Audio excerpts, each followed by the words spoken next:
நீ நல்லா இருக்கணும்னு தான் நான் இவ்வளவு நாள் கஷ்டப்பட்டேன். ஆனா நீயே என்ன நம்பாம இப்படி நிக்க வச்சு கேள்வி கேக்குற. உங்களை எப்படி நம்ப சொல்றீங்க? எப்படி நம்ப முடியும்? நம்புற மாதிரியா நீங்க செஞ்சு வச்சிருக்கீங்க? ஆதாரத்தோட எல்லாத்தையும் தான் காட்டிட்டாங்களே. இன்னும் என்ன நம்ப மாட்டியான்னு கேட்டா என்ன அர்த்தம்? நான் உன்னோட அம்மா ஸ்தானத்துல இருக்கிறேன்னு நான் நம்புறேன். அப்புறம் எப்படி உனக்கு எதிராக நான் செயல்படுவேன்? செக்யூரிட்டி கிட்ட பணம் கொடுத்தீங்களா இல்லையா?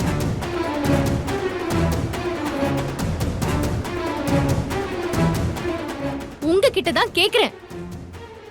செக்யூரிட்டி கிட்ட பணம் கொடுத்தீங்களா இல்லையா? இதுக்கு மேல என்ன வேணும்? பணம் கொடுத்து இல்ல பரமல்லி, ஃபைலை எடுத்து வச்சது நான் தான்.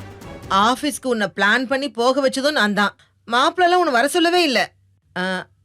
ஆபீஸ்ல உங்க 2 பேரையும் உள்ள வச்சு பூட்ட வச்சதும் நான் தான். அப்படின்னா போட்டோ எடுக்க சொன்னதும் நீங்க தான். இல்ல இல்ல, சத்தியமா இல்ல மல்லி.